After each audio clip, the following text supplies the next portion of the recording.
This podcast is a member of the Place to Be Nation family. Visit us at placetobenation.com. The only place to be in your pop culture world. Come on, come on. We call it the place to be. The place to be, yes, it's the place to be. Then I shall be there. It is contagious. It is the place to be, and we are live each and every Monday. Do you actually need a camera for tout, or is it like part of the program? Yeah, I like big dick myself. I was just kidding. Man, you see, is the place to be. Do you listen at all when I speak on the show? I'm not the one who thrives on whining about carriages that are 3 inches from my fucking car. So if it's too much for you and your big cock of the walk Knights of Columbus fat cat, when does it end, to bring JR? the carriage back to the fucking thing, then what do you want? What do you want? When does it You're end? making the poor guy making minimum wage while you're sitting there with our Mento going through the coffers. Party people in the place to be. 5 years. 5 years! We've been doing podcasts. And we have this. This is trash. It's not Austin in L.A. It's not Cabana in Chicago. It's not Conrad down in Alabama. Place to Be Nation presents Scott Criscolo and JT Rosero. This is the Place to Be podcast. To do worse than Josh Richard.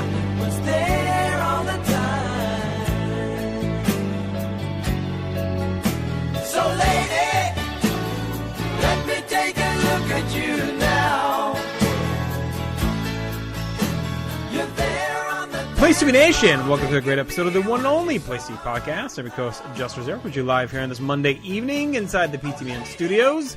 And joining me as always on this balmy night is Scott Criscolo. See, Scott, how are you? Good evening, JR. I guess balmy, relatively speaking, as compared to... Well, it was 60 here today. Yeah, it hit, I would say probably hit like 58 here, but it's supposed to definitely hit the 60s tomorrow around here. Welcome up, Place to Be Nation, to episode 511 of the longest-running episodic motherfucking gold standard. 511. Interesting. It's a long time. It's a big height. We're anyway. also nearing our anniversary, by the way, next week. I guess we won't. Yeah. This is kind of our de facto. We're going to be sandwiching our. Yeah, it's kind of fitting actually. You're coming to visit me next weekend. Yes. It'll pretty much be to the day. We'll be hanging out here next Monday. I know. It'll be our anniversary. So 8 years. Yes, quite a bit. And I have a question for you and the third member of our Trinity tonight to kind of put everything into relative terms in terms of this show we're doing tonight. But why don't we bring in the third member of our team? All right, that is the one and only. He was here last weekend for the Royal Rumble. You might have heard us on the very short-lived Kevin Kelly Podcast League pay-per-view prediction shows. He's also one of the co-hosts of This Week in the NFL on the Pop feed, although that's put to bed, so I think they'll be moving on maybe to other sports. We'll see. He authors Wednesday Morning Quarterback at PlayStation.com. Look at all the things I can say for you now, John D'Amato. He used to say nothing before. 8 years is a very long time. Yeah, happy anniversary. Next 8 years you of guys. Somewhat wedded bliss, but here we are. We had our days. Always So, had our days. But anyway. how are you, John? Beautiful. Ready to talk some Rumble action? Yeah? Yes, of course. Okay, very good. Because as Scott or we have alluded to, it is time to dip inside the Vintage Vault yet again here this week, as we have now entered into 1989. Our last show was our debut into the new year, so it's exciting as we creep toward the 90s, guys. I've been living in the 80s lately. I was dubbing a lot of old home videos and home movies for my parents' anniversary this past week, so I've kind of been stuck in this 88, 89, 90 range. So here I am. There you go. Digging it for tonight. So, Scott, why don't you go ahead and set us up? All right. Of course, as JR is mentioning, tonight, our first pay-per-view of 1989, and that is, for the first time on pay-per-view, the Royal Rumble. Of course, last year, the Royal Rumble was on the USA Network. So this year, of course, the Royal Rumble has the first of what would be many on pay-per-view from here on out. The date is January 15th, 1989, from the Summit in Houston, Texas, the Planet Houston. First jaunt down there in a while, and the first time on a big stage for the WWF at that time. Of course, no house shows on this evening because everybody's in Houston. However, as we usually do, we will see what the competition was doing. So what was the NWA / Jim Crockett Promotions? Because as we know, JR, we've talked about it, all of us guys, on past shows and other shows on the Place to Be Nation Wrestling feed about 1989 as a year in wrestling, which is arguably one of the best. What was Crockett doing on that night? Well, here's technically, the card. are they WCW yet? Isn't that the end of '88? I guess you could say that. I mean, Graham on the historyofwwe.com still technically says NWA. I think this is kind of like the transition year because I'm pretty sure that the banners or the aprons still said NWA on them. Late '88 was when he bought it. Okay, I don't know if he totally turned it over. I know by '90 it's definitely WCW, but I think '89 was kind of like a hybrid. No, no, I think it's. This is November 2nd, '88. The actual NWA affiliated promotion called World Championship Wrestling appeared on the national scene under the ownership of Ted Turner. While initially the new company was called the Universal Wrestling Corporation, it was very shortly after the purchase became known as World Championship Wrestling. So, I think we're in. You could say WCW now. So We're talking WCW. So some brand awareness right there. That's right. Talking WCW. So anyway, on this evening, they were not that far away, guys. They were at the Fairgrounds Coliseum in Dallas, Texas. So they weren't, they were far away, mileage-wise, but they were in the same state. So here was the card, or very brief card, apparently. The Russian Assassins defeated Ivan Koloff and, yes, the Junkyard Dog. So that's where, of course, where the JOID ended up after leaving us. Wow, so not that long after. Yeah, he jumped over pretty quick. Jumped over pretty quick. Dick Murdoch, of course, one of our favorite co-tag team champions, defeated Ray Candy, not John Candy, Ray Candy. Lex Luger won a bunkhouse. The Candyman Kid. Lex Luger won a bunkhouse battle royal. How about this six-man? Sting. So Luger wrestled twice on this evening. Sting, Lex Luger, and Freebird Michael Hayes defeated the NWA Tag Team Champions, the Road Warriors. Of course, they were heels in '88. And Paul Ellering. And your world champion, of course, Nature Boy Ric Flair, defeated the TV champion at that time, Rick Steiner. Of course, Rick Steiner was in the Varsity Club at that time. So there was your card in Dallas, Texas, the same day that this show was in Houston. Good job. One more little tidbit, since you did mention our anniversary, JR, and, of course, the great history we have. I'll give each of you one guess. Of course, as everyone knows, if you've been listening from the beginning, this is the second time we're actually doing the show. JR, do you remember the episode number from which we did this the first time? All right, this is going to be partial guess. And then, Johnny, you get a guess. Partial guess, but partial educated guess with some deducing mixed in. Okay. I'm going to say episode 28. Okay. Johnny, what do you think? 31. You guys are so fucking close. 30. Oof. 30. Not bad. Rumble 91 is always my benchmark because I always remember that's like 43 or something like that. It's in there because that's the you going on your cruise. So that's my benchmark episode that always sticks out in my head. So I just tried to backtrack a little bit. No one knew we had the headlines in there and whatnot. So you were only off too low, and Johnny was only off by 1. Yeah, very good. So yes. Episode 30 was when we did this the first time. And, of course, if you want to follow along written, go to PlaceToBeNation.com, and you could check out the written Vintage Vault refresh that JR and I did on the '89 Rumble, which, by the way, we posted on November 6th, 2014. So we did the pay-per-view, I think it was like May of 11. Right. So about 3 years apart. No, actually, this is like 5 years now. What did you say, 2014? Yeah, it was May of 2011 when we did the first vault, and it was November of 14 that we did the refresh, the written refresh. Okay. All right, so we're due for another trip through this thing. So. Yeah, exactly. So that's all I've got. Why don't we quickly run down the card? All right, well, we do have a couple of dark matches. Those matches are Jim Powers defeating Barry Horowitz and Thriller across the nation. That is Sam Houston taking on Steve Lombardi. What? What's that? It's time to rumble! It's the Royal Rumble! Jim Duggan of the Hart Foundation take on Dino Bravo and the Fabulous Rougeaus. Rockin' Robin defends her women's title against Judy Martin.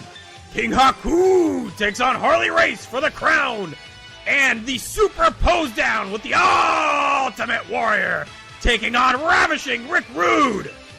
And then it's time for the Rumble! The Royal Rumble! Participants include the Warlord, Coco Beware, Jake Roberts, Ronnie Garvin, Bushwhacker Luke, the Honky Tonk Man, the Big Boss Man, Demolition Smash, Rick Martel, Hercules, Ted DiBiase, Marty Jannetty, Tully Blanchard, Arn Anderson, the Barbarian, the Red Rooster, and Hulk Hogan. Big John Studd, Randy Savage, Ron Bass, Tito Santana, Andre the Giant, Shawn Michaels, Demolition Axe, Bad News Brown, Bushwhacker Butch, Akeem, Mr. Perfect, and Greg Valentine. It's the 1989 Royal Rumble. And that bitch Linda's nowhere here because me and that girl got a relationship. I love her so bad, but she treats me like shit. She's got me on lockdown like I'm back in the penitentiary. That cunt spreads love it all over, and when she gets home, there's none left for me. Dinner time, and the living's easy. Linda is a slut. She can fuck herself. She's a fucking bitch. I hate her guts. She's sucking Trump's dick in the Oval Office. I don't care, because I got Steph, and my son Paul is the fucking best.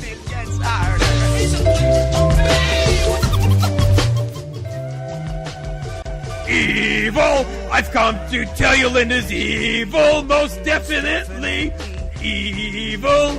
Ornery, scandalous, and evil, most definitely the tension is getting hotter. I wanna hold her, head underwater. Alright, I'm out of here. Enjoy the Royal Rumble, fellas. This is a lot of unresolved anger. I wonder if Jesse was singing along to that at the end of the So yeah, like you mentioned, Scott, this is the first Royal Rumble on pay-per-view. So big dealings here. Obviously, the last one went pretty well on USA, so they decided to make this an annual activity. In the Rumble match, still no prize, still just really for bragging rights since it's fairly new, but we are up to 30 men this year, so touch on that as we move through. But we are setting the path to Mania. Vince, as you may have heard, runs through all the competitors in the matches as always.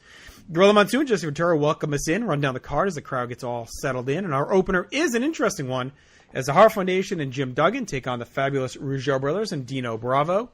Of course, these six have been kind of feuding on different paths. The Harts and Rougeaus have really been cooking since the summer with the whole Rougeau's moving to Memphis and taking on Jimmy Hart and the whole contract ordeal. And then Duggan and Bravo also have been having their issues over the USA versus Canada love it or leave it stuff. So I think it's a natural pairing because, they clearly wanted to give some sort of blow off to the Harts and Rougeaus on pay-per-view as well. And this is a good way to do it without trying to keep it simmering all the way to Mania. So I thought this was a shrewd way to get these six guys onto the card. It's also called Intercontinental Rules, 2 out of 3 falls in place. So I guess they're just trying to play up the, U.S. and Canada lines. And when you look at it, there's really only 2 guys from the U.S., and that's Anvil and Duggan in this. The rest are all Canadian, but there you go. Bravo has that worthless Frenchie Martin with him. As always, they stumble out to the ring, followed tightly by Jimmy Hart and the Rougeaus, and they get some nice heat. The Harts and Duggan power out next to the Harts' new theme, and the crowd is all behind them. Gorilla calls French a piece of garbage, so God bless you. And Jesse says the heels can communicate in French, which will be an advantage tonight. Dino and Anvil start us off and trade some power stuff to open up.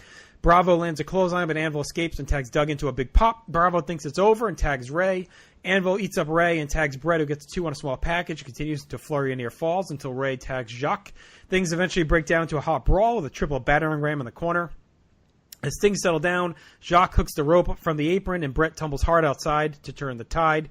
Back inside, Bravo hits a side slam. Rougeau's hit Le Bomb to nab the first fall. So that was really a quick one. I like that the heels really pounced after Brett fell out of the ring to pin him and eat up the first fall. So the faces are in a hole.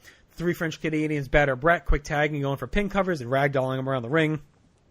The crowd fires up a USA chant as Bravo hooks on a bear hug, and Jesse, of course, asks why they're chanting that, as Brett is from Canada, because he has to. He can't help himself. Brett gets a desperation near fall on a sunset flip, but Jacques keeps control, focusing on the lower back. Anvil busts up a seated chinlock, but just allowed Ray to swap in and go right to the hold again. Jacques comes back, gets a Boston Crab. Brett crawls and tags, but Ray has the ref tied up, so the tag is not permitted.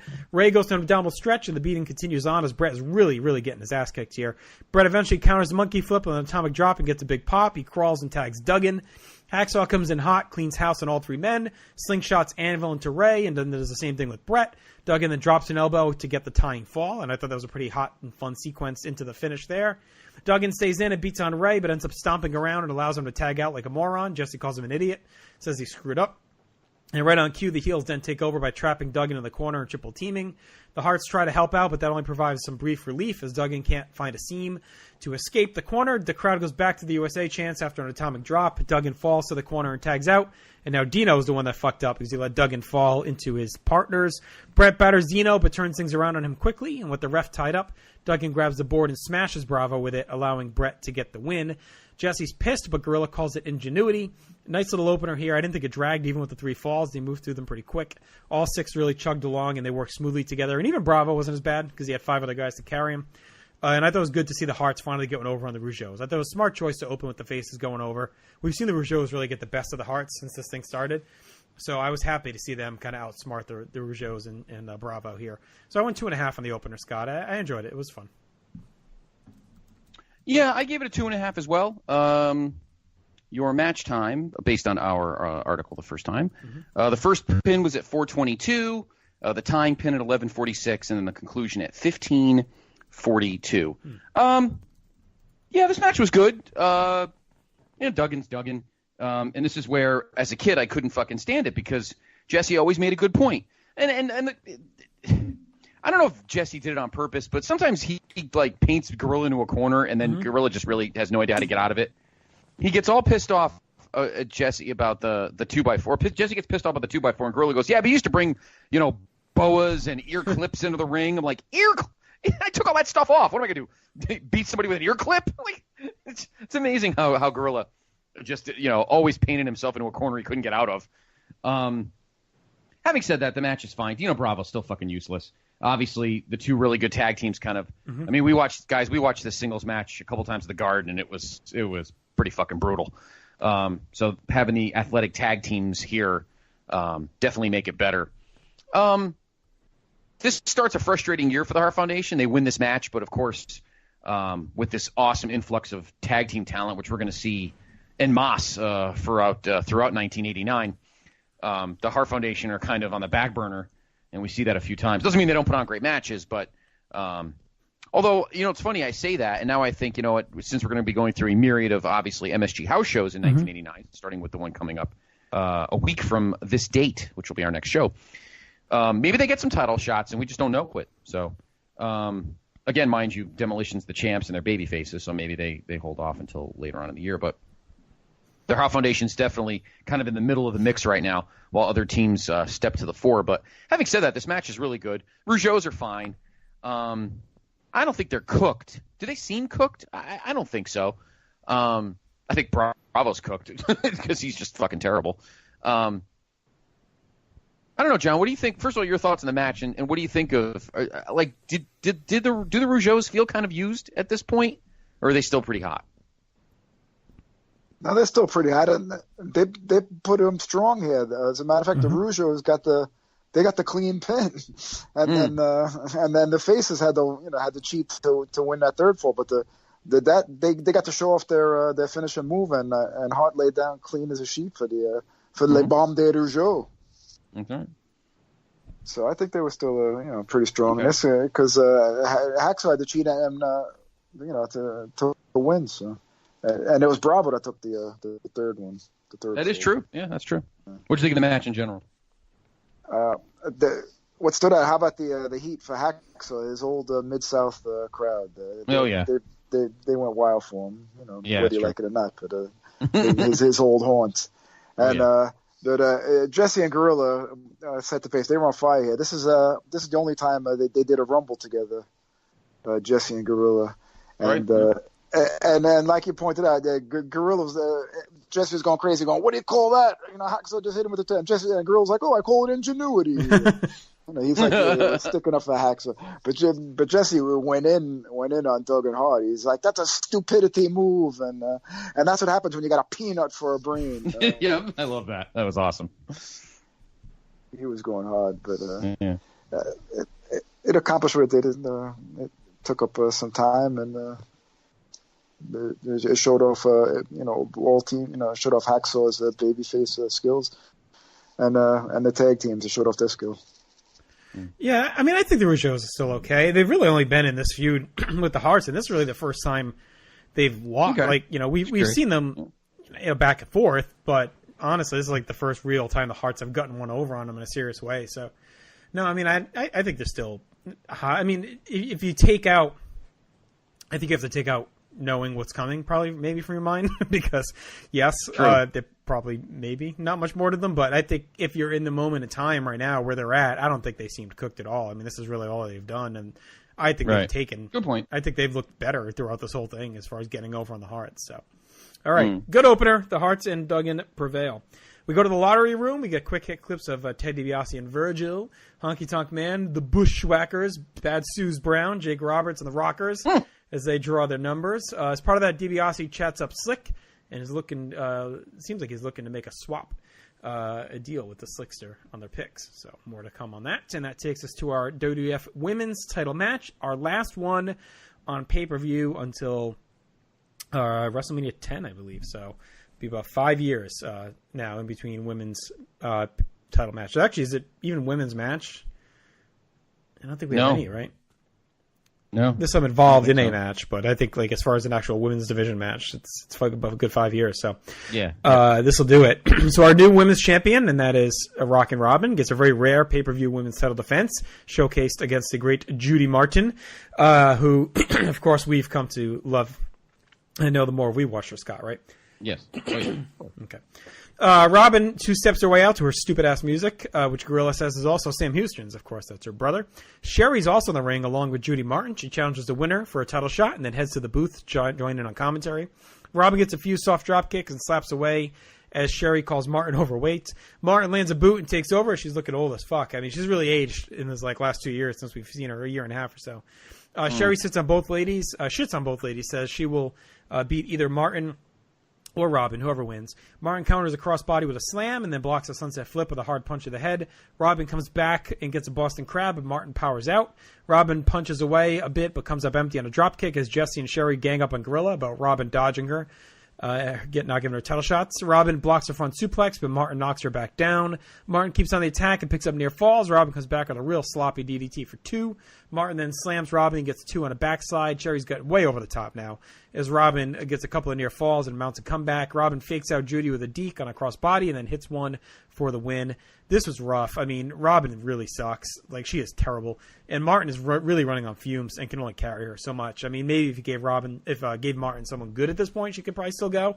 I mean, it was only a year ago that they were tearing it down with the Bomb Angels. So, I don't pin this too much on her, even if she's starting to look a little run down. But Robin's really draining this division, which is now on life support. I mean, she's really kind of the death blow to it. I don't know how much I had left in the tank anyway, but her as the top face is not a very inspired choice. I mean, bring back fucking Velvet McIntyre, or whoever the fuck she is. I mean, at least she had some energy and some spunk. Desiree Peterson, we've seen some pretty good face women, but Rockin' Robin is not it. She is dog shit. So I went half a star on this. And that's probably generous. And Sherry was not adding much of commentary either. You'd think maybe she'd be good there, but she was not.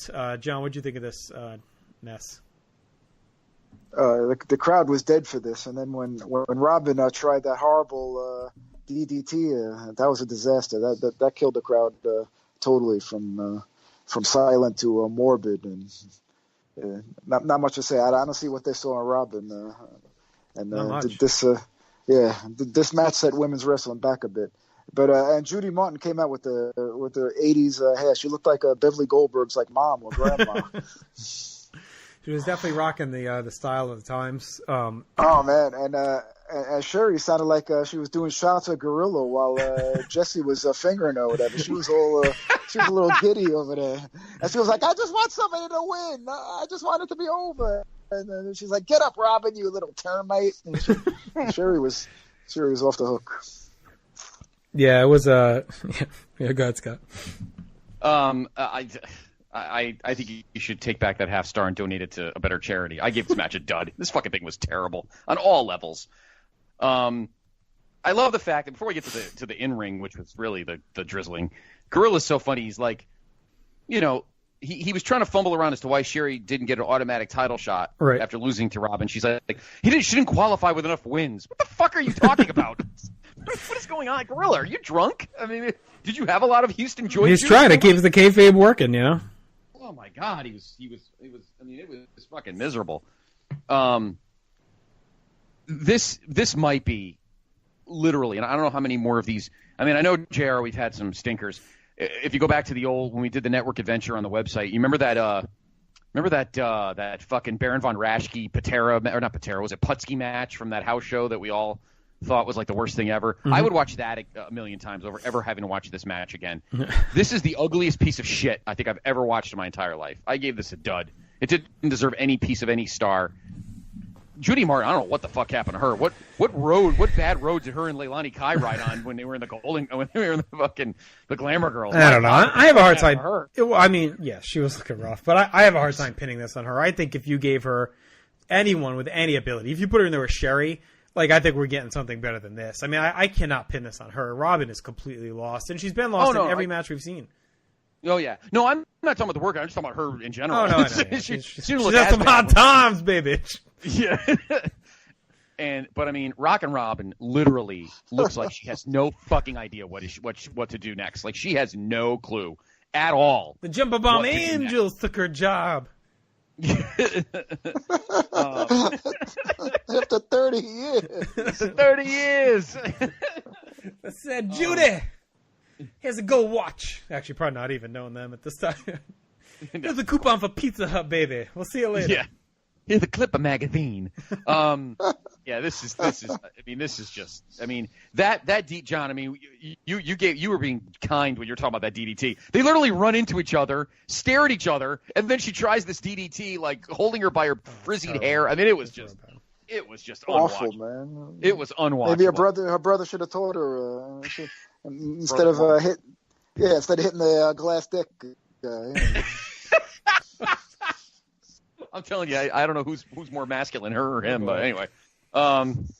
Big brother Jake's like, oh my God, he like to wrap Damien around her neck. I mean, this is just this is terrible. I mean, I honestly don't know, JR, as we go on ahead to house shows and if we'll watch anything as bad as this. I mean, we've watched Jose Luis Rivera matches that are better than this, and he's had some serious drizzlers. This is bad. This is up there with. Yes, but this is terrible. It's there with some of the worst stuff we've seen. Terrible. Remember, we used to think that this match was like fucking 18 minutes long. Somewhere along the line. Thank God it wasn't. No, the official time was 6:24. It felt like 18. I mean, maybe that's what. Yeah, it did. It really did. And I mean, we used to think, there's a cut somewhere and edit. No, thank God it was only because if this match was 18 minutes, like I think the building would have left. I mean, this. I mean, they're only doing it too because just having the 30 guys in the Rumble, they're just trying to fill out the undercard. But, I mean, honestly, at this rate, they could have left it off and just split the opener and just had Doug and Bravo as a standalone, which I'm not saying that would have been great shakes, but it's probably better than this fucking turd. Yeah, I mean, this is I mean, we go back to, and I remember I know I had talked about, expanding the women's division a couple years prior, but if this is what we were going to have, I certainly take that opinion back because, I mean, we look back to Kai and Wendy and even fucking Moolah, that fucking bitch. I mean, just all of the stuff we've had, and now we're relegated to this. I mean, this is awful.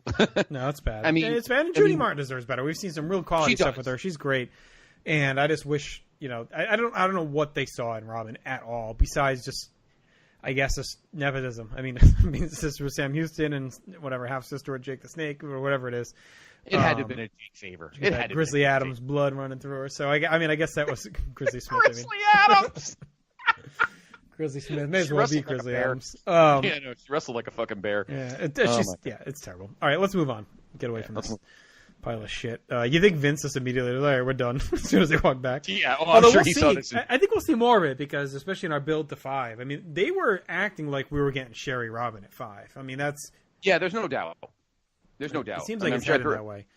I'm sure at that point he was maybe hoping to throw the belt in the garbage. Yeah, that's what I mean. I'll be curious where things go with them. All right, we get a real quick graphic for WrestleMania 5 on April 5th, so they're teasing that. Sean Moody's Sean Mooney is backstage with Twin Towers and Slick. Slick talks about the great chances men have here as Akeem dances around. Mooney asks what went down with DiBiase, but Slick gives the full denial. Mooney then shows the footage, and Slick backtracks and talks his way through it and says it's none of Mooney's business. I thought this was pretty funny because he's denying even having ever seen DiBiase, and then we watch the footage. Oh, Ted DiBiase! I thought that was pretty good. I haven't seen that man in a month. Quality as always. All right, we head back to the ring. It is time for the super pose down between the Ultimate Warrior and Rick Rude, and I think this is kind of a seminal moment for both guys.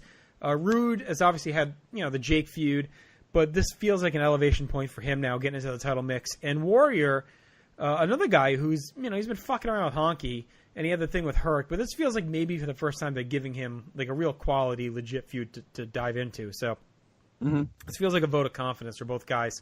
Gene's in the ring, hypes the crowd as judges, and says the winner will be the people's choice.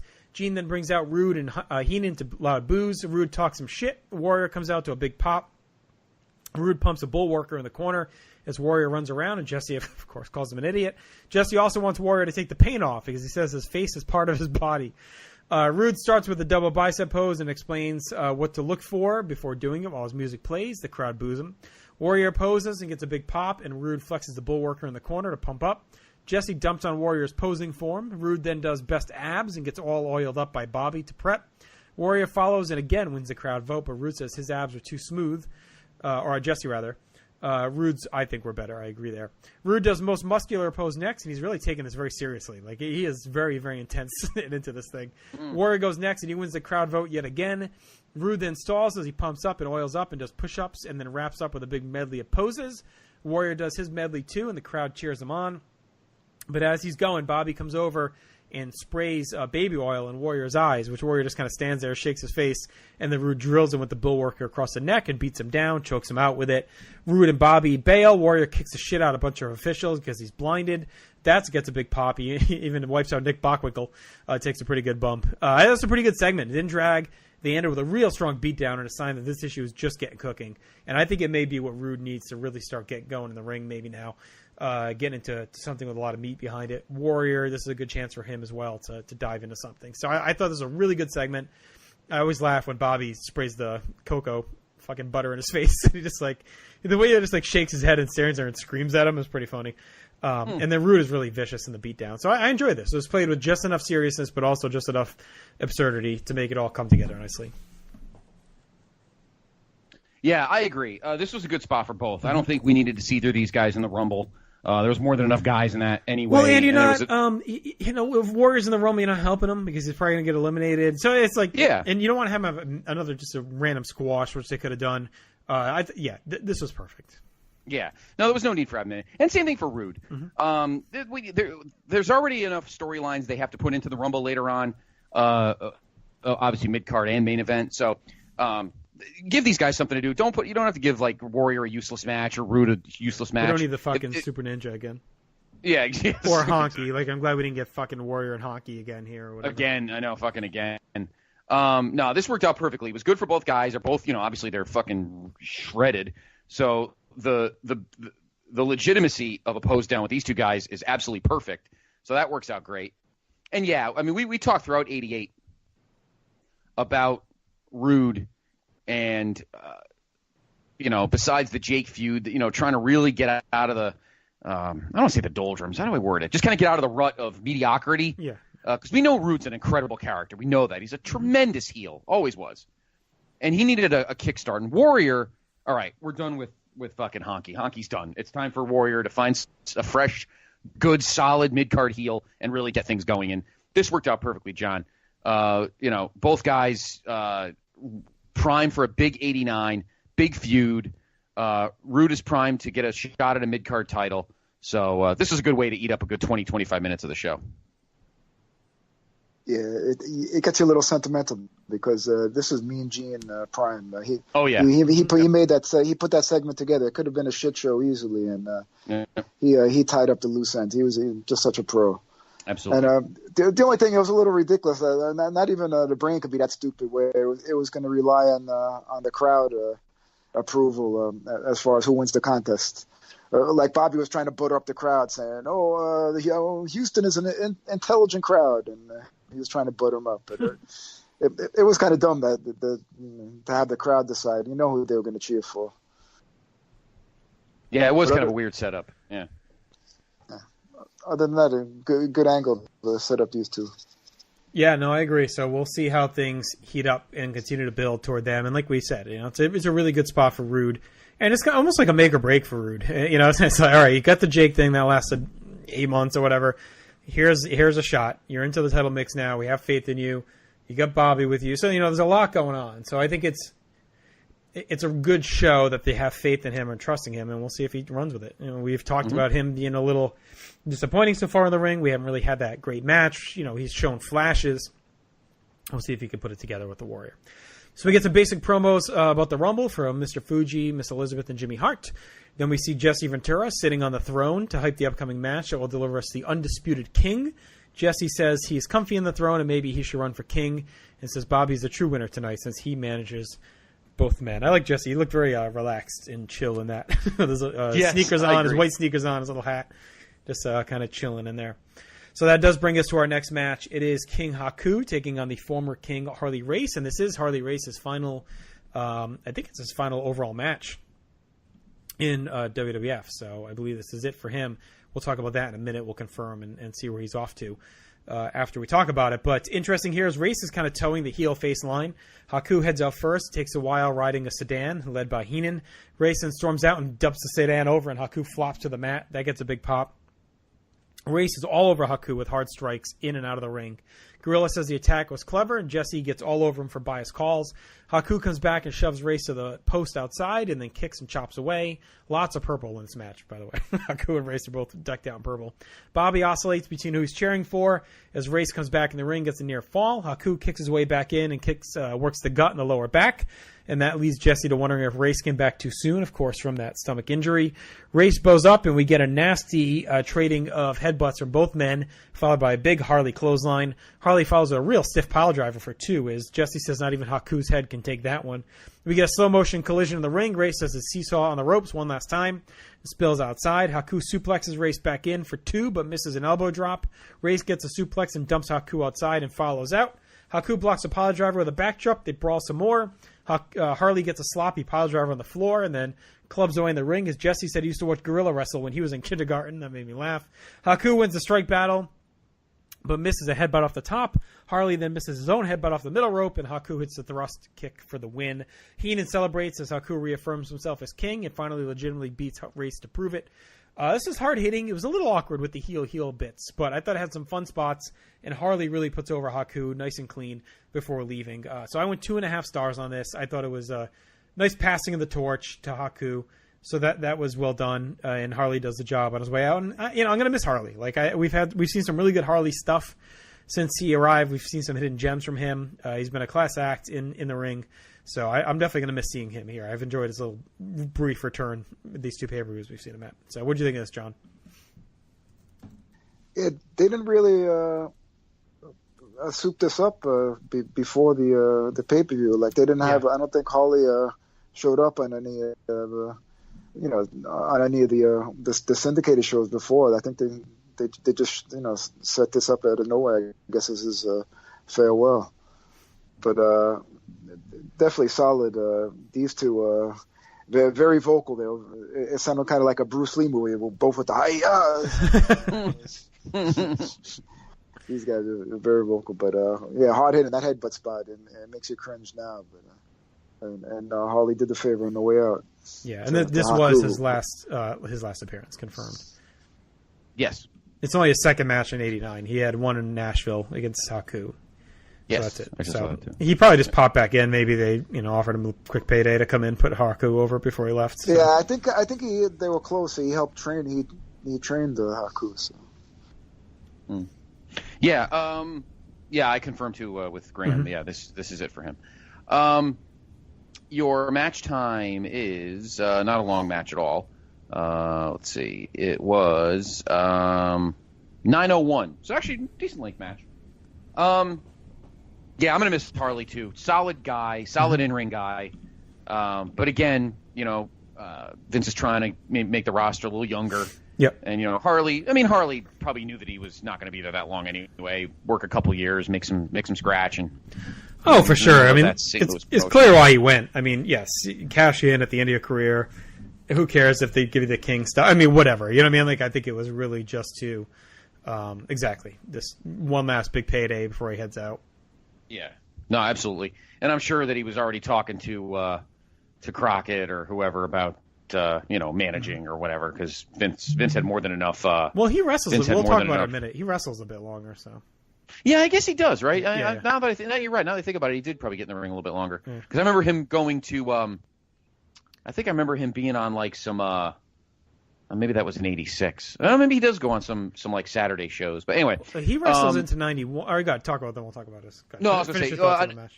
Yeah, no. As for Haku, I mean Haku kind of needed the validation because I mean we were talking JR and John. You've been on a couple of the shows too. Since he's been king, he's had some like really substandard matches. We talked about a few of them that really kind of did not work out for him in ring. So he kind of needed a validation match, particularly on in front of millions, national TV, on pay-per-view, millions watching. He needed a validation match to realize, this guy's a stud. Haku's a good worker. And because he really seemed to have struggled in the singles role for most of '88. So I think he needed a match to kind of validate himself in ring that this is a guy that could work.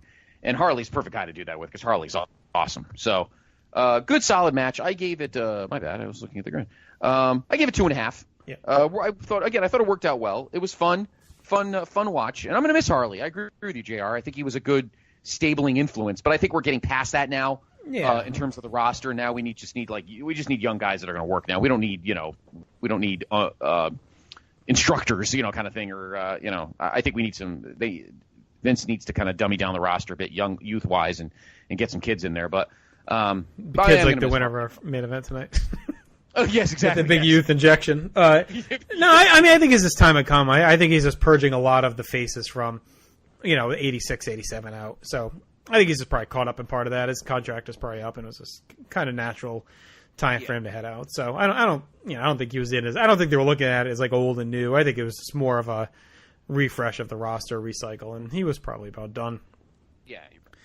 So he does leave. He goes to he wrestles until spring of '91. He works in Puerto Rico a bit, Stampede, AWA. He actually gets one last shot at the recognized world title as his final one against Larry Zbyszko at the final AWA TV taping in August of '90. Going to a double countout. Wow. So that's a big one there. Then he goes back to WCW. Of course, he returns to Great American Bash '90, where he fights Tommy Rich. Works in some house shows. And then works again into '91 a bit, and then he eventually becomes a manager advisor to Lex Luger at Bash '91. So, and then from there, he's pretty much just a manager all the way through. So, great run for Harley, and he's still alive, right? Still going? Yes, in fact, he's the last guy still alive on that '88 Survivor Series team. So, good for him.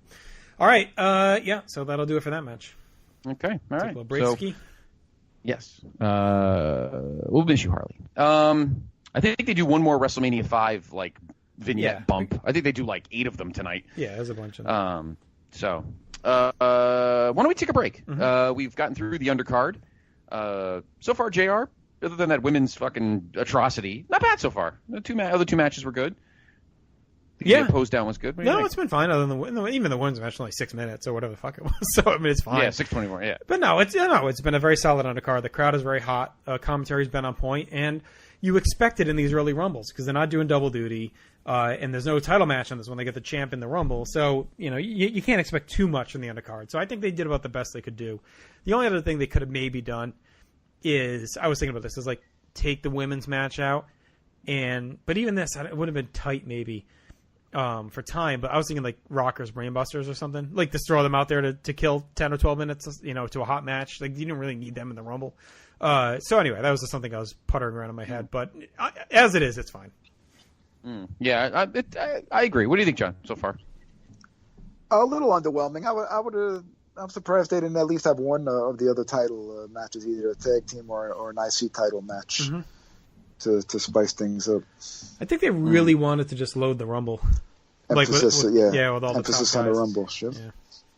But it's a good point. I think if they Yeah, I think if they had done a match, they probably would have done the tag. I think they really wanted to do the pose down to get the Rude Warrior stuff off the ground.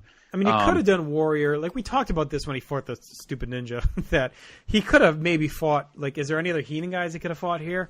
I guess Harley and Haku were in the match, so I don't know if there's anyone else he could have really fought. I was trying to think of someone in the Rude Interferes or something like that. But I mean, he could have put Harley in the Rumble and had Warrior fight Haku for the title, and then maybe Rude attacks him. Yeah, or even Warrior Harley. Let Warrior go over Harley to send him on his way. And then... Yeah, that's true. You can do that too. Yeah.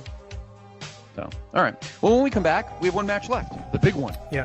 30 guys, as Vince said. And Vince gave you all the awesome names, and then he went off on his wife. Anyway, our main event. It's a long one. After the break.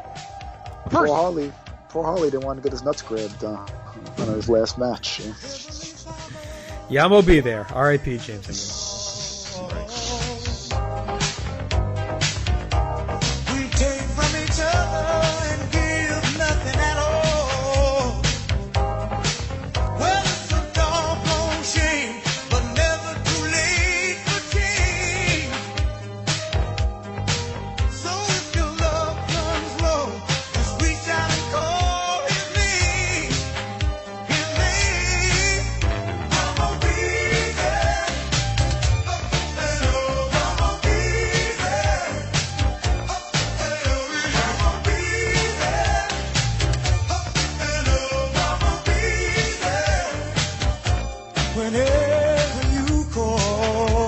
Promotional consideration paid for by the following. Place to Be Nation's Justin Rosero and Chad Kimball here, and we want to let you know that we have a ton of great podcasts available to you on iTunes, Stitcher, Google Play, and PlayStation.com, and we now offer them to you on 2 great feeds. On the PlayStation Wrestling feed, we bring you the Mothership, the Place to Be podcast, Main Event, Survey Says, Wrestling Warzone, a Monday Night Wars podcast retrospective, No Holds Barred, Jeff Learns Wrestling, and our monthly pay-per-view reaction shows. On top of that, we're also dipping into the vault, re-releasing the entire catalog of where the big boys play for your enjoyment. In addition to these full-length shows, we also deliver special network pod blasts on topics old and new.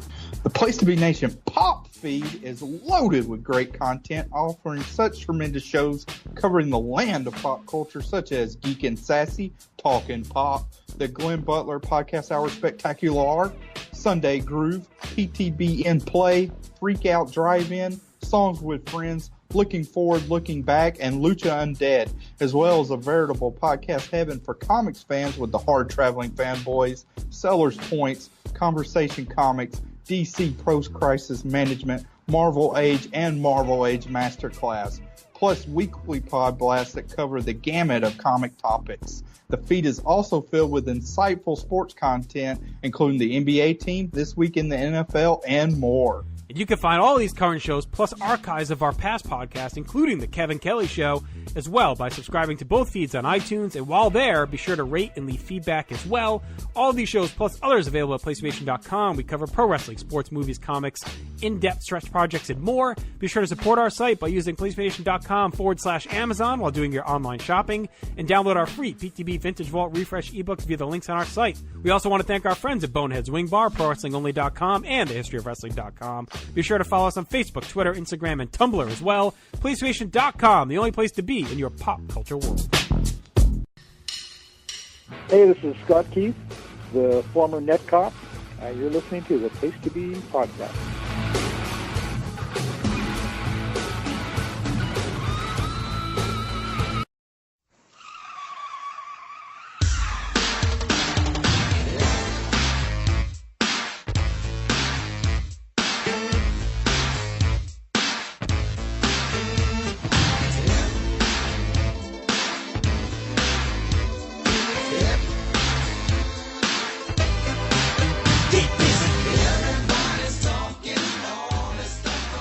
All right, Nation, we are back, and what we didn't mention earlier was, of course, this past weekend was Super Bowl 53, and the cheating Patriots, Lion Pats won yet again, and what I thought was a pretty boring Super Bowl.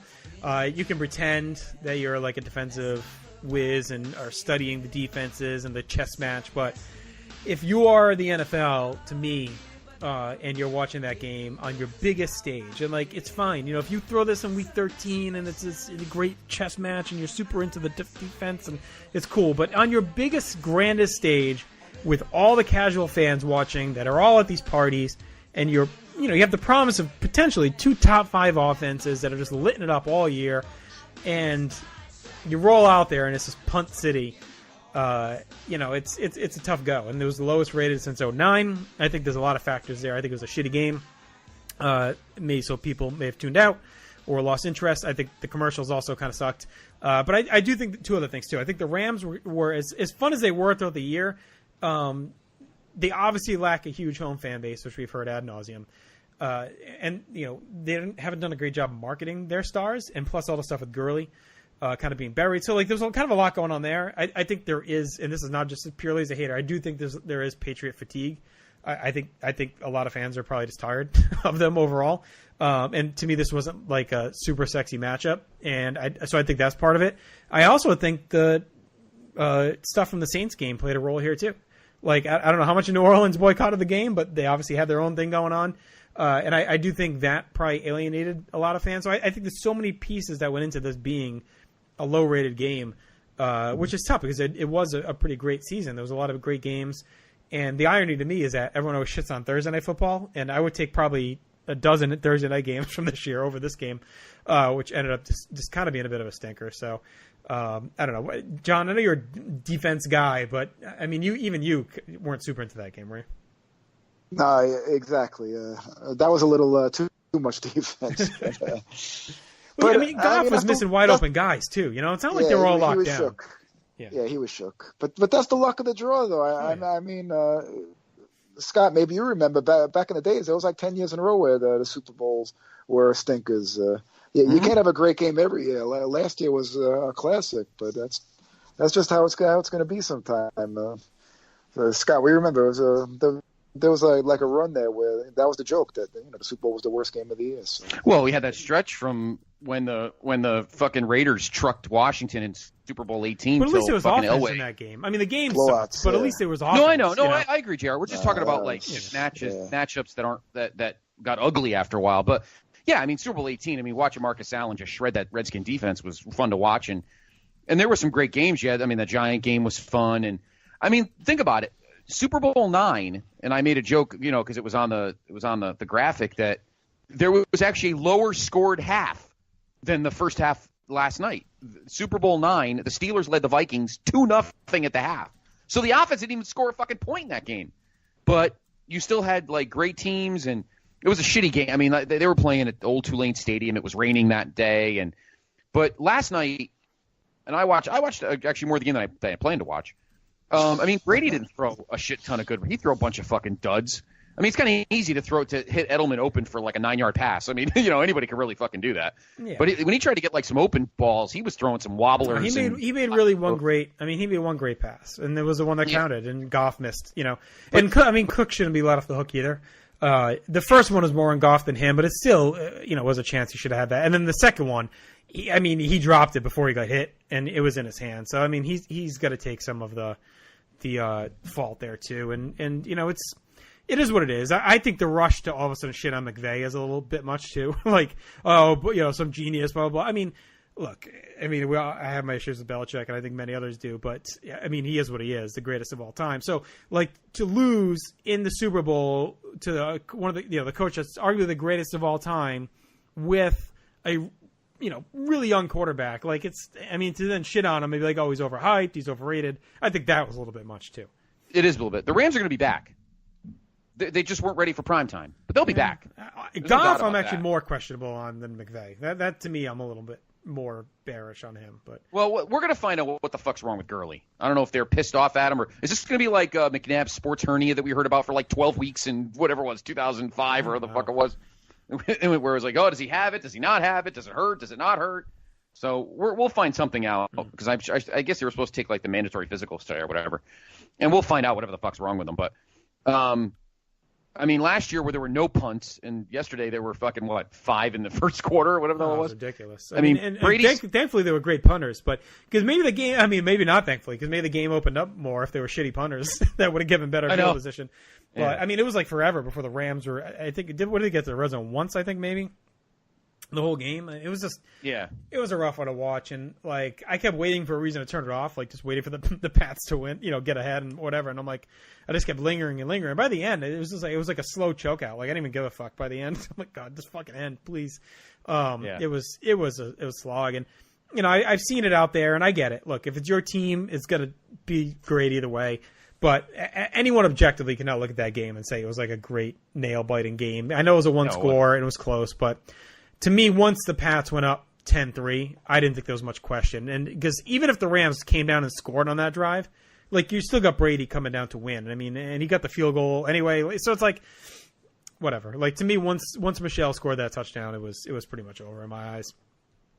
I never felt any drama, even with the low scoring and it was a close game. I never felt like like, oh my God, this is one of the greatest Super Bowls ever, because the game was not played well. No, it was poorly executed. The only time there was drama was that pass to Cooks. I mean, the one where he got hit in the end zone, and not the second one, but the first one when Goff missed him wide open. Like that was the only kind of dramatic moment to me. And then after that, it was just kind of a trudging. But you know what? If you like it, that's your prerogative, whatever. But my prerogative is it was a shit game. And speaking of my prerogative, that does bring us to the Pop Culture Corner this week with Scott Criscolo, because that was the number one song in the nation on this evening, Bobby Brown's My Prerogative. Scott, take it away. There you go. Bobby Brown had the same fade haircut as Brandon Cook. No, he didn't. My prerogative was the number one song as we begin 1989. So no more Candy Girl, boys. New Edition is broken up, and Bobby Brown is on his own. Two Hearts by Phil Collins at number 2. Every Rose Has Its Thorn by Poison, because that game was Poison, at number 3. Don't Rush Me by Taylor Dayne, although we wish the game was going to be rushed and end.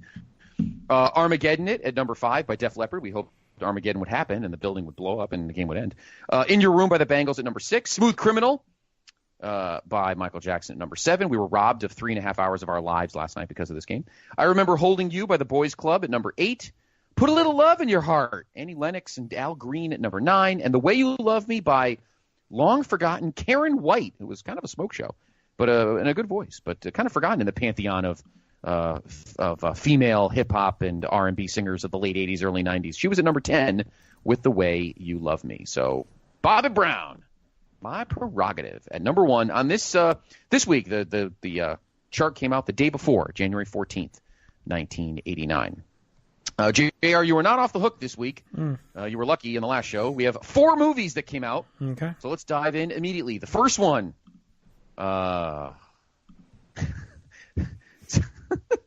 title of this movie just makes you want to maybe hope that this was on instead of the game last night. Deep Star 6. Very Deep Star 6. Deep Star 6. Okay. Deep Star 6. Is it related to Deep Space Nine? No. Deep Space Nine did not come out for another 3 years.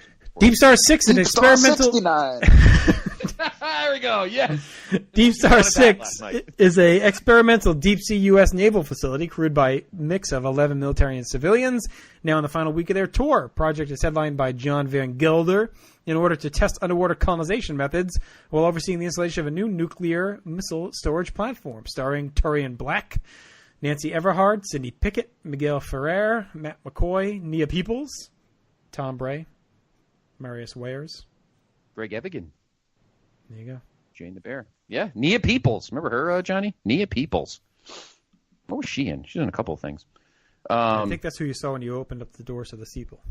Yes, Nia Peoples. And, of course, your boy Matt McCoy, JR. The coach of the Chargers, right? Yes. No. No, he was a veteran of Police Academy. Oh, that's right. Yes. I don't know what movie we were up to. That's right. So we go. Deep Star 16. That was the sequel that John gave you. All right. Movie number 2.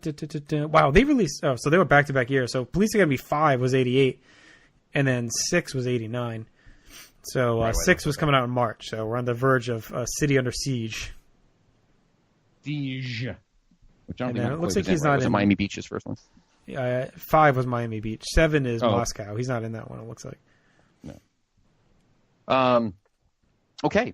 The next one is named after all the Pats fans. It's called The Experts. Okay. So they think. The Experts, a 1989 film. 2 hip nightclub owners from New York City, Travis and Wendell, are drugged and kidnapped on their way home or on the way to opening a nightclub in rural Nebraska, the KGB spy Cameron Smith takes them to the Soviet Union as experts on American lifestyle with the intention of teaching KGB agents to be hip like Americans and under the influence of drugs. They think they have arrived in Nebraska to open the nightclub. Starring John Travolta, Ari Gross, Kelly Preston, James Keach, Brian Doyle Murray, Mimi Maynard, Tony Edwards, Eve Brent. I wonder if this is where Kelly, the two of them met. Because, of course, they're not married, John Travolta and Kelly Preston. By the way, the previous movie, Deep Star 69, was actually directed by Sean Cunningham of Friday the 13th fame. Preston, okay, the next one. Preston first met John Travolta in 1987 while filming The Experts. There you go. Okay. All right. The next movie, kind of a well-known movie because it has a young future star actor, and it has a legendary title, Gleaming the Cube. Cleaning or gleaming? Gleaming. Cleaning. Buffing the cube. No, it is gleaming. Cleaning that cube up. Yep. Brian Kelly is the coach of is the underachieving high school student in Orange County, California. An avid skateboarder, Brian is frequently at odds with his parents for his increasingly reckless behavior, which has landed him in jail on more than one occasion. The only person in the family Brian can relate to is adopted Vietnamese brother Vinh, who works as a shipping clerk for the Vietnamese Anti-Communist Relief Fund, an organization to send medical supplies to Vietnam. Starring Christian Slater, Stephen Bauer, Richard Hurd, Lê Tuan, Min Luong, Ed Lauder, Nicole Mercurio, Tony Hawk is in this. Young Tony Hawk. Anyway, the young Vietnamese brother gets killed, and Christian Slater has to go look for him. So very early Christian Slater. I think it was his second movie after the Ballad of Billy the Gene, or the Ballad of Billie Jean. Billy the Gene with what's her face in it, the chick that played Supergirl. All right, and finally, the final movie that came out this previous Friday. Oh, it's funny that we are in January of '89 because the name of the movie is The January Man. Oh. Fits. Stupid name. It is. Stupid name. All right. The January Man. On New Year's Eve, Manhattan socialite Allison Hawkins returns home from the evening's festivities as she feeds her fish before going to bed. She's strangled to death by an undetected intruder with a blue ribbon. It's the latest murder by a serial killer who's been terrorizing New York for 11 months. New York Mayor Flynn is frustrated with the lack of progress in tracking the killer and tells NYPD Commissioner Frank Starkey to get his brother and get him now. Although Nick is the only man brilliant enough to catch this killer. So, are they brothers? Is that what he's saying? I don't know. Starring Kevin Kline, Susan Sarandon, Mary Elizabeth Mastrantonio, Harvey Keitel, Danny Aiello. Oh, this is a fucking who's who of the 80s. Danny Aiello and his cousin Michael Kay. Alan Rickman, Faye Grant. This is quite the crew in this movie here. Yeah, Rod Steiger. Too bad Roger Ebert called it one of the worst movies of all time. Yes. All right, so there you go. There's your movies that came out that previous Friday. Not a great group there, but our next show that we do, JR, will be the following Friday. So maybe some better stuff came out the following day. Here's a blurb on the movie from Rita Kempley of the Washington Post. Elliot once said April was the cruelest month, but he hadn't seen The January Man. Billed as a mystery with romance and comedy, it is a damp sock of a movie that makes you wish for a leap year. Damp sock. I believe that is what we call what is in the drawer at Trent Williams' bedroom, the damp sock. All right, good night, ladies and gentlemen. I'm out of here. All right. After that woman's rumble, he had to get Tommy John surgery the next day.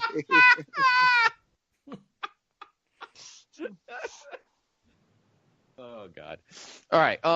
In sports, speaking of the Super Bowl, it was the off week. This Sunday, because obviously with the Rumble. The following Sunday would be Super Bowl 23 from Miami, Florida, between the NFC champion San Francisco 49ers and the AFC champion Cincinnati Bengals. It would be the first rematch in a Super Bowl since the Super Bowl 13 when the Steelers and Cowboys played for the second time. So it's funny because as I was dubbing those old videos, my sister's birthday was in January, so I actually saw the one when her 4th birthday is on there. And everyone in the room, because in my living room was like where they were doing the gifts, and my dad's brand new big screen TV, he was. We had on the football game, so it was Bengals. Who did they play? Broncos. 49ers. No, the championship games. Oh, it was the championship game? Well, it was I think Buffalo. Was it Buffalo? Okay, so they Buffalo. Yeah, maybe it was Buffalo, and then what was the Niners Bears, right? Yeah. So you actually see the end of the Bills game during this, and then you see the beginning of Niners Bears. So it's kind of cool. Maybe that's awesome. Brought it together. Yeah. So there you go. Yes, the Bears, the Bengals. The Bears were just the Bengals were just beginning their. I shouldn't say the Bengals. The Bills were just beginning their climb. Right. With that game, it was like one of Jim Kelly's first big years, and of course the Bears slowly were fading as they got crushed by the Niners in that game. So Niners Bengals Super Bowl 23 would be the following week, I believe it was down in Miami. In the NBA on this day, there were 6 games, including JR's beloved now. I used to keep doing the Celtics, but now JR, I will do your Charlotte Hornets, who on this day lost 116-109 to the Sixers, and actually Kelly Tripucka was the leading scorer for the Hornets with 25, and your boy Barkley. He's got a Tripucka. He's got a Tripucka. And your boy Barkley had 15 rebounds. Speaking of the Celtics, they lost in Chicago 110-104. Michael dropped 42 on the Celtics on that day. Byron Scott had 28. Lakers beat the Clippers 116-95. The Knicks were leading the Atlantic Division, Mr. D'Amato, with a record of 24-11. Last time, yeah. Cleveland was leading the Central at 26-7. Houston was leading the Midwest at 22-12, and the Lakers were leading the Pacific at 24-12. JR's beloved Charlotte Hornets were 9-26, but they actually did not have the worst record. Well, they're an expansion team, right? I mean, what more do you want? Well, but I mean, they weren't even the Heat were worse. The Heat were 4-31 at this point. They were actually in the Midwest Division. I think they moved to the East the following year.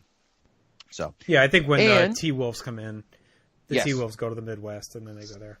Yeah, they move the Heat to the East. All right, and the Knicks were in the Patino era. The Patino era. Yes, they were. After he left that dump Providence and the Pros. Final 4, baby. All right. Yes, that is true. Here we go. So on this day on the frozen pond, let's see how our teams did on that day. I got to find 89 here. Okay. There were a ton of games. There were 7 games on tap. Let's see. Mr. D'Amato, your Rangers, 6-4 winners over the Penguins. Brian Leach with a pair of goals in that game. The Bruins were 4-3 winners in Washington. Glenn Wesley with a pair of goals for the Bruins in that game. Detroit led the Norris with 50 points. Calgary led the Smythe with 63 points. Montreal leading the Adams with 68. And the Caps leading the Patrick with 55 points. Tight race there. The Caps with 55, Penguins 54, and the Rangers with 53. So tight race in the Patrick division. So those were the games in the NHL.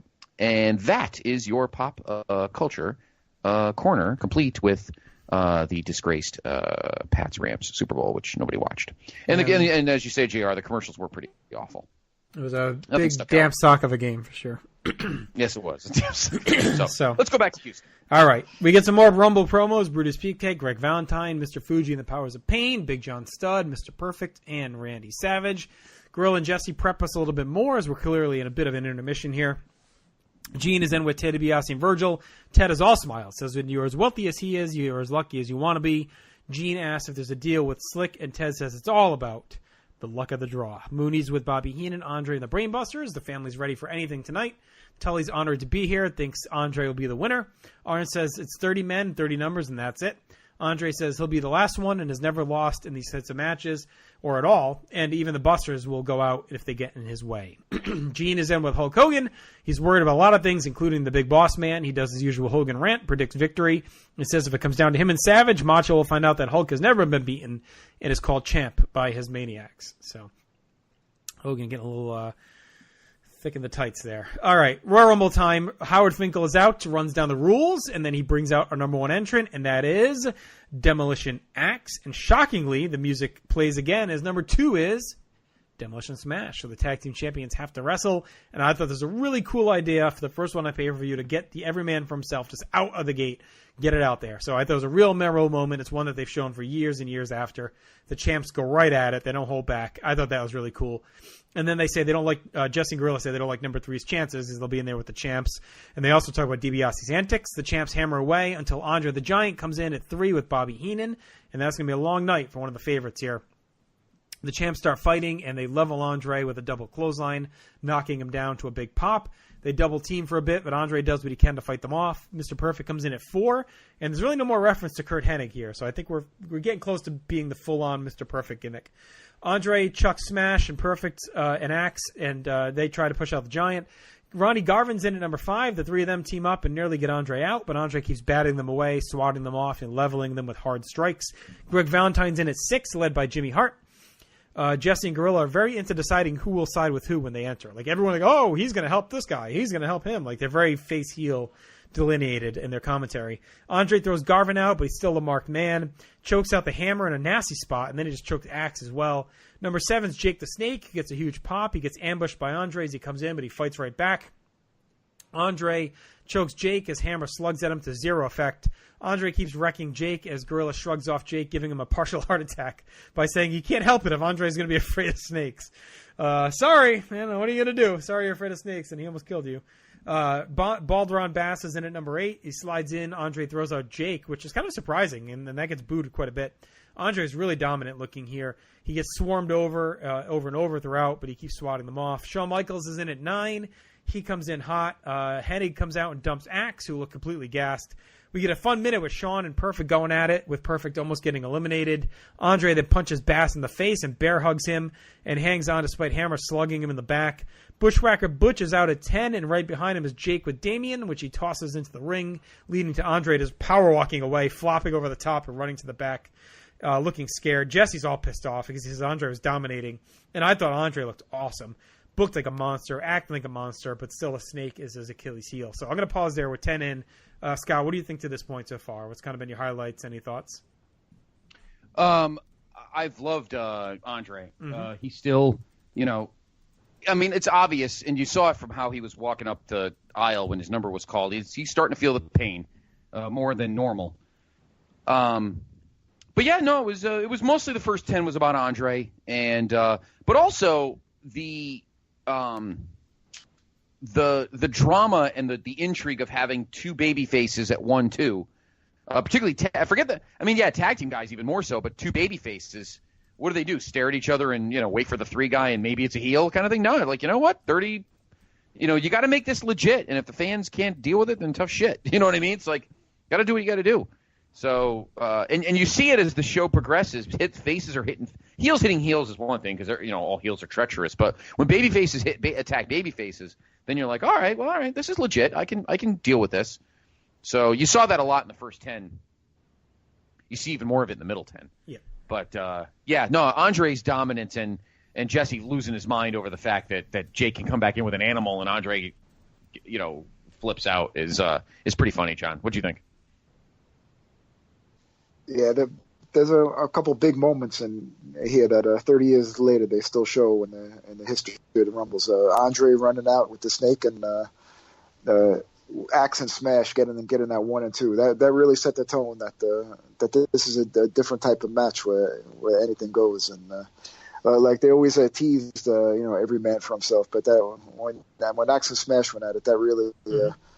That really set it home, and Mr. Perfect was a workhorse in here, and he was actually going at it with Andre a lot, and bumping for him like crazy, and Andre didn't take no rest holds in the time he was in there. He wasn't laying down or taking any naps. He was working that whole time while he was in there, and it made him look strong. And he was getting hit himself. So he was getting bounced all over the place. Combination of guys jumping him and him hitting guys. So I agree with John on that. All right, so we pick back up at number 11 with the Honky Tonk Man. He's laughing his way out, jogging down with Jimmy to some booze. We get some basic brawling and near eliminations here for a couple minutes until Tito Santana's in at 12 at a full gallop, as Gorilla says.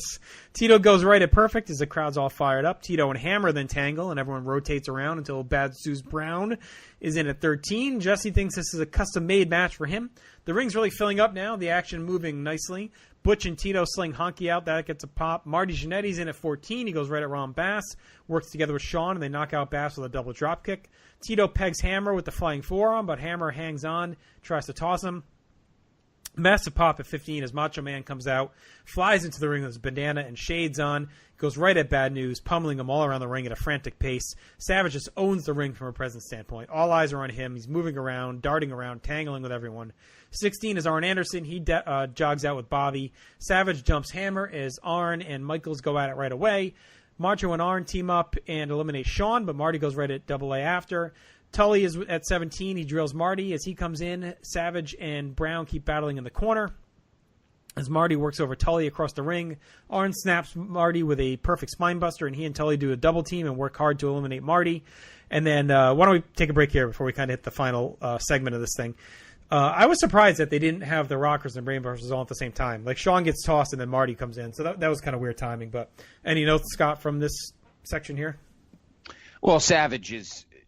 We were talking about, and here's where I mentioned about faces and heels and heels. Savage goes after everybody.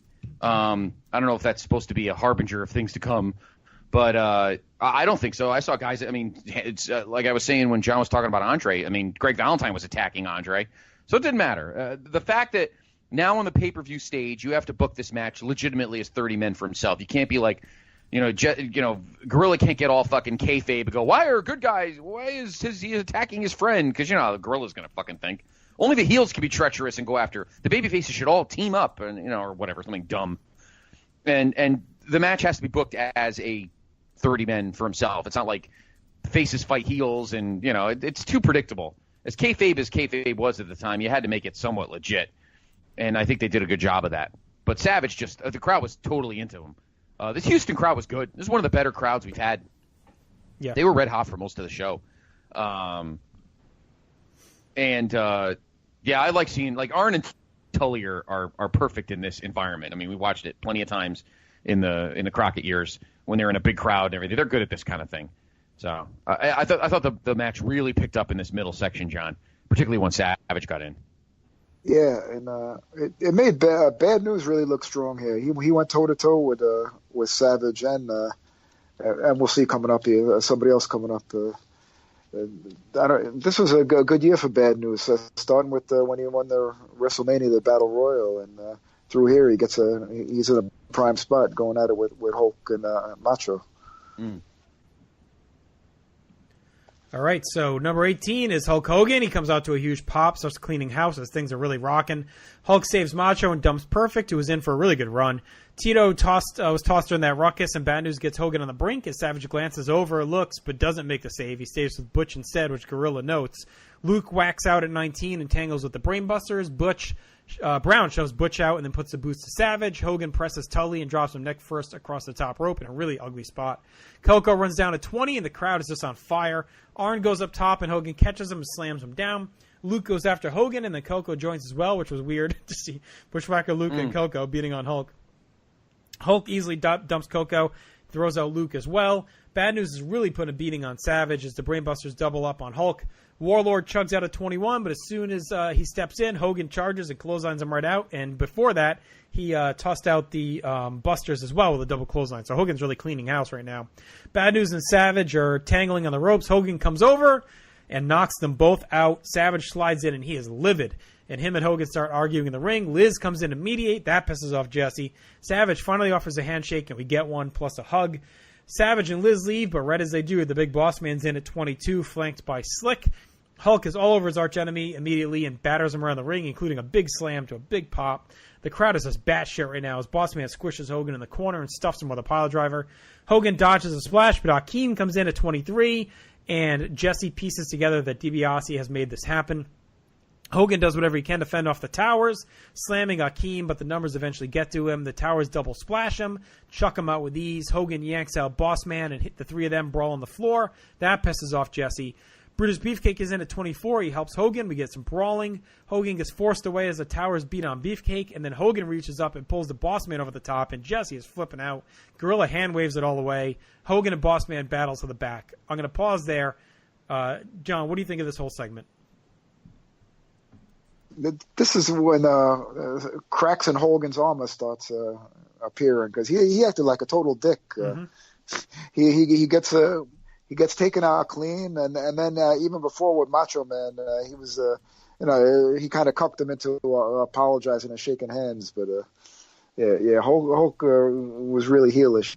Yeah, this is like the first time. I mean, he was perfect for about 3 years as the golden baby face. Savage too gets his little shot in when he looks over and doesn't help Hulk. So like they're both kind of teetering at this point of like just being sick of each other, I think.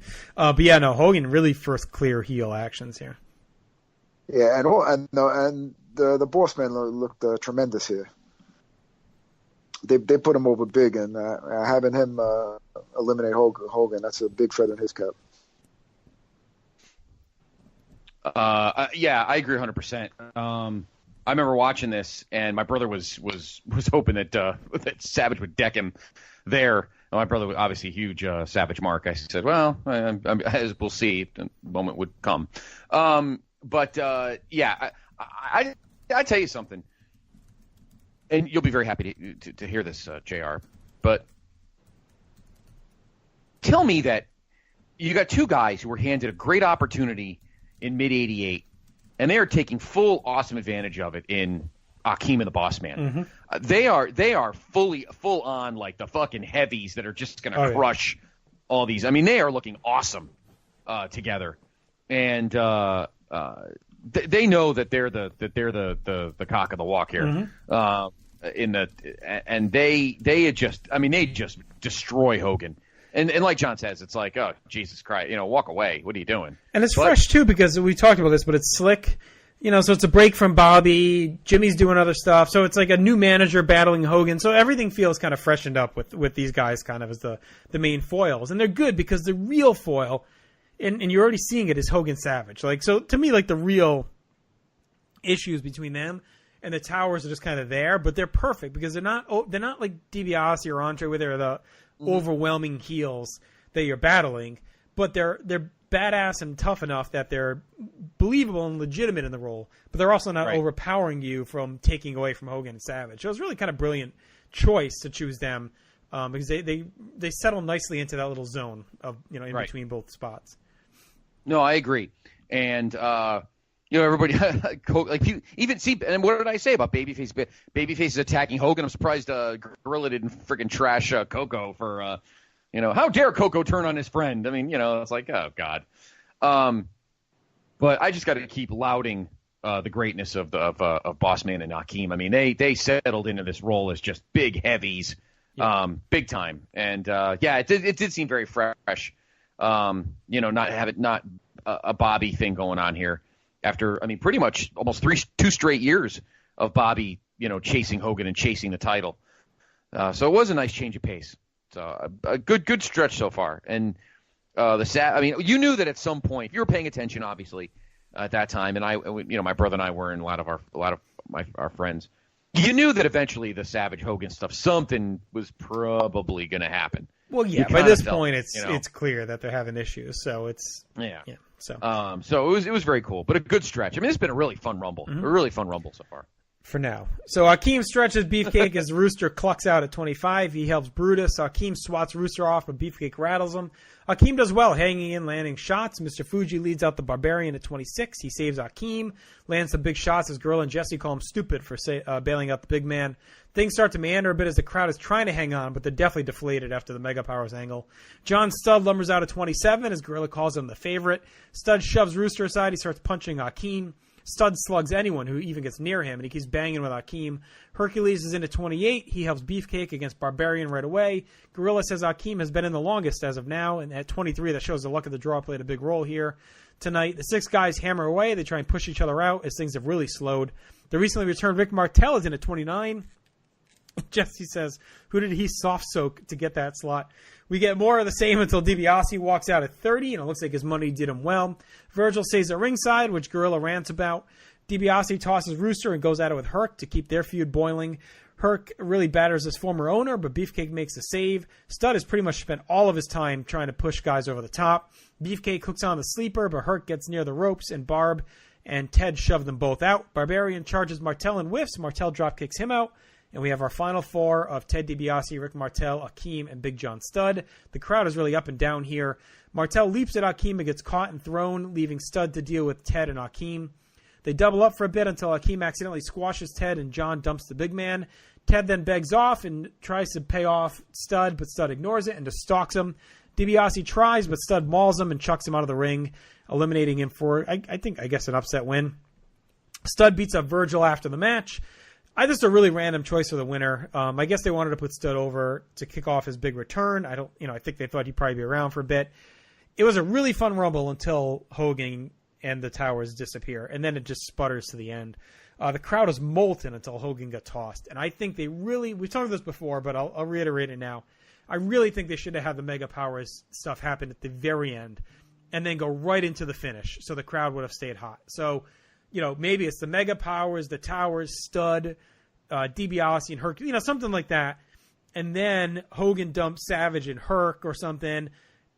So everything happens rapid fire. Savage comes out, he bitches, he walks out, the Towers beat up Hogan, they eliminate him, Hogan pulls them out, Studd tosses DiBiase, all rapid fire, and then you don't get that burnout. To me, that would have been a much better way to end this Rumble. And kept the crowd hot and boiling, because they are just ridiculous until Hogan gets eliminated. So a lot of good angle progression, though. Good work across the board. It's amazing how well they owned the pacing out of the gate. It just moves along. It's an easy watch. It doesn't overstay its welcome. So I thought they really understood the gimmick from the start.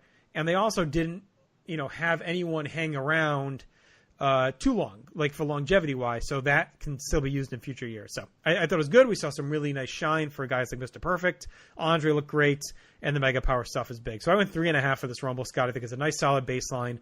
It's a good Rumble. A lot goes on. And, again, I think a few tweaks, and we may be talking about a classic. Yeah, I gave this 3 stars. If I was going to rebook this, not the whole Rumble, but if I rebooked the final 4, based on the whole Mega Powers and everything, I would have had win Akeem. I would have had him put, Studd could have cleaned out DiBiase and whatever, and then had fucking Akeem dump Studd and then have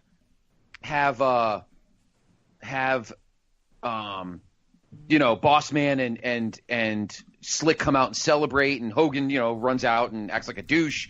And then Savage kind of slowly jogs out and goes, all right, kind of thing. That's what I would have done. But because I think the crowd stopped fucking caring at that point. And you could just look at my issue isn't with Studd winning. It's just that they have that real cool off period before he wins.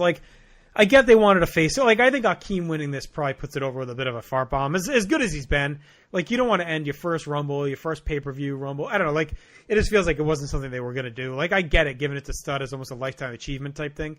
Again, to me, it's just more that segment after Hogan goes just kills things dead.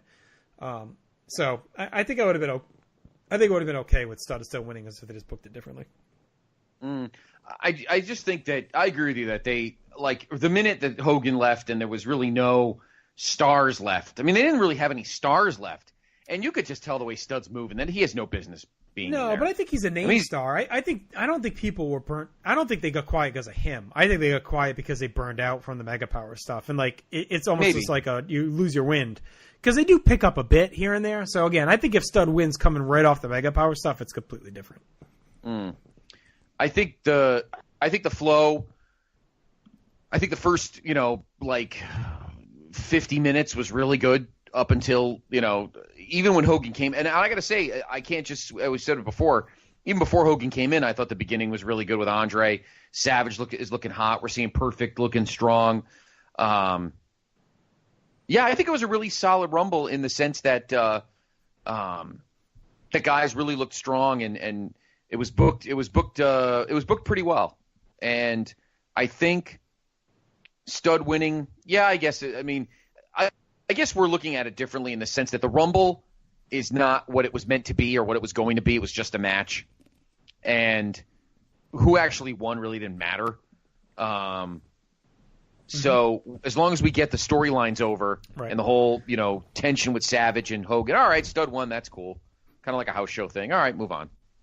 But pretty soon, obviously, Vince and the bookers have to realize that if you're going to treat this as a pay-per-view match, you just can't make this some fucking throwaway like fucking Bunkhouse Stampede or whatever. You're going to have to add some teeth to this. And, of course, they do down the line. We'll get there. But really, the Rumble was like a battle royal, I guess, or a tournament. At this time, the Rumble was being used as more of a storyline enhancer and creator because, obviously, we had talked about at the end of '88 about, say, for instance, Valentine and Garvin, and they were both in the ring at the same time, so that moved well.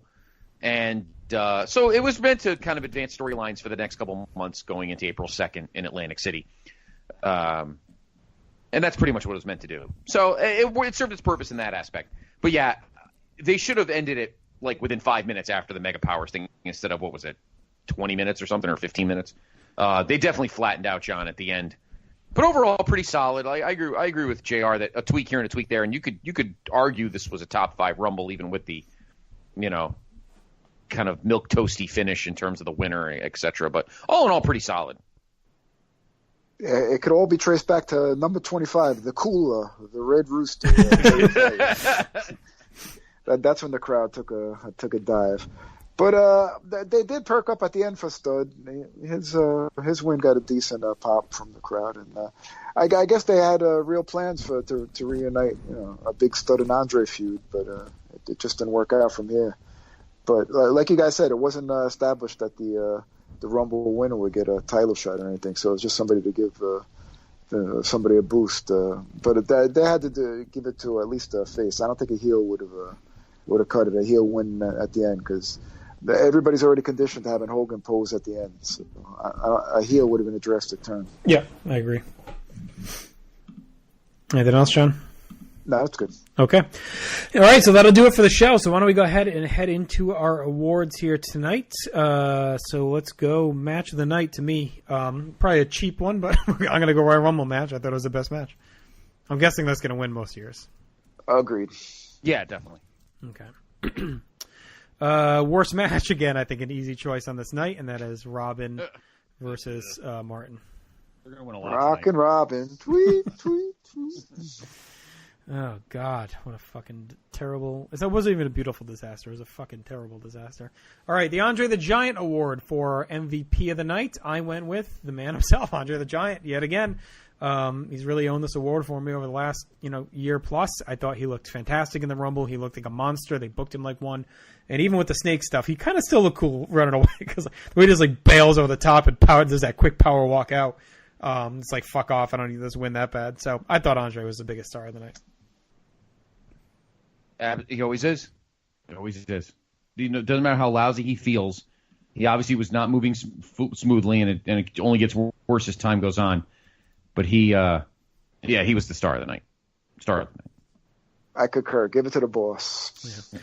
I think maybe you could have maybe looked at like Warrior or Rude as like the main alternative there because they both had big nights. Mr. Perfect in that Rumble, Perfect really. Too. He went at it with everybody, heels and faces, bumping around with that hair. So he was quite good. Him too. All right, the Sandy Beach Award for the worst worker, and to me, hands down, easily Rockin' Robin. Oh, God, she gives the word worker a bad name. It's terrible. Cock Robin. That's if her and Red Rooster were a tag team. Yeah. All right.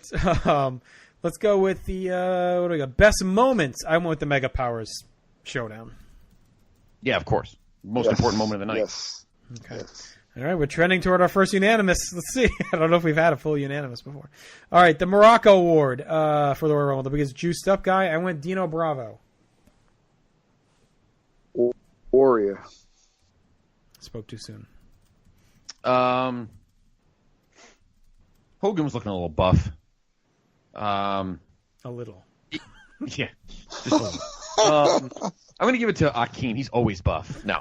Yeah, I'm going to give it to Bravo because, I mean, Warrior is always just juice, but Bravo's just this big bloated fucking liquid-filled mess. At least Warrior makes the steroids count. Exactly. All right, Patera word for the worst hair on the evening. I went again, Rockin' Robin, with her stupid fucking fluffed up mullet thing, whatever the hell she had going on. I tell you, Judy's fucking hairspray tease. I don't know. Although that maybe made her look slightly better from a Wisconsin 12 to a Wisconsin 36. I don't know, but yeah, Rockin' Robin looked like a dude. It was just Sam Houston's hair. That's what it looked like. Pretty rough. There was a lot of competition on this night because Brain and Rude had some low-flow showers in Houston. They were looking extra puffy, but I have to give it to Beverly Goldberg's mother or grandmother, Judy, with the classic 80s, whatever the... Perm, yeah. The high hair, the high-low. We call it the high-low. Sounds like a buddy cop movie, low-flow showers. It sounds like a buddy cop movie. All right, overall grade out of 10 on this evening. I thought it was a really good show. I really enjoyed it. I think it holds up well. The undercard breezes along. The Rumble is really good. Lots going on. I went 7 out of 10 for this one, guys. 6.5.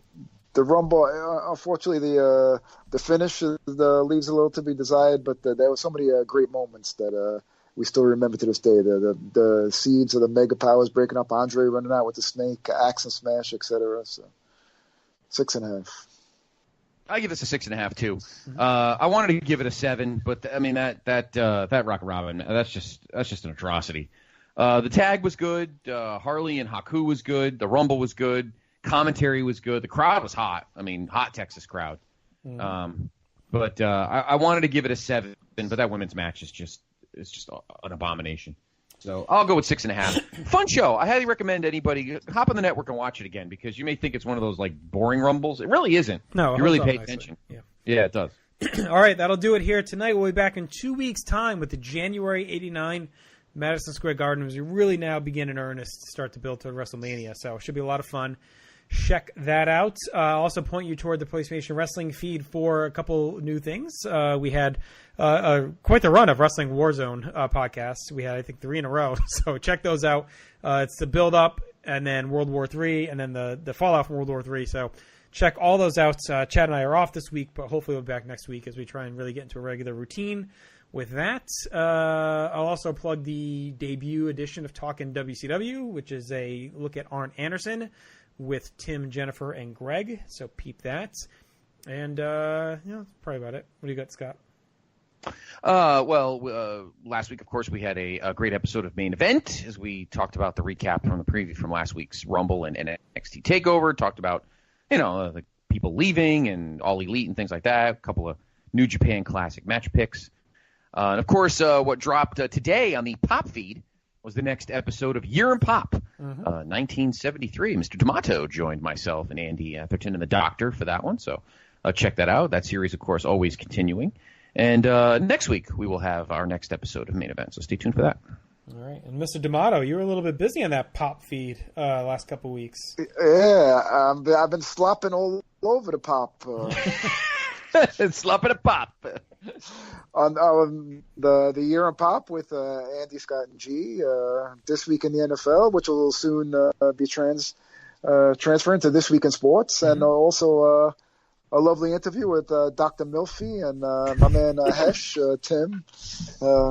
Yours truly was the subject, so check it out on the shoot interview, Talkin' Pop. Yeah. All right. Be sure to check that out. All right. Been a hell of a night. I'll point you to bigelow34.proboards.com. The rollout of the GWE Tag Team results continue to be hot and heavy. We should have some more out on Tuesday, so keep an eye out for that as we inch toward 100 in the top 100.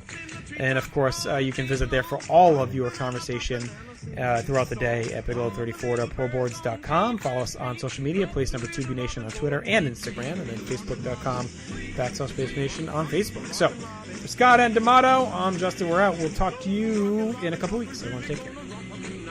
Judy Martin was half of Hot and Heavy. Martin looked like Hesh. Who was the other half? She was heavy, not hot. I said she was half of hot and heavy. Heavy hot. Rock and roll. Go rock and roll because we're really gonna rock tonight.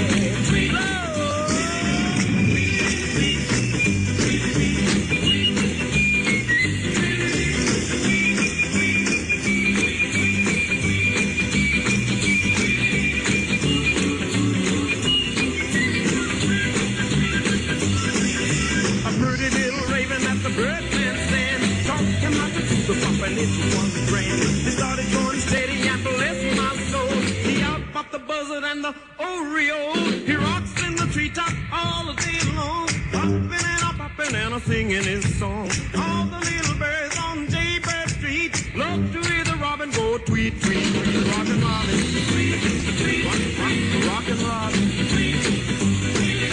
slow rockin' Robin, 'cause we're really gonna rock tonight. Well, the pretty little raven at the Birdman stand taught him how to do the pop, and it was grand. They started going steady and bless my soul. He out popped the buzzard and the Oreo. He rocks in the treetop all the day long, hopping and a bopping and a singing his song.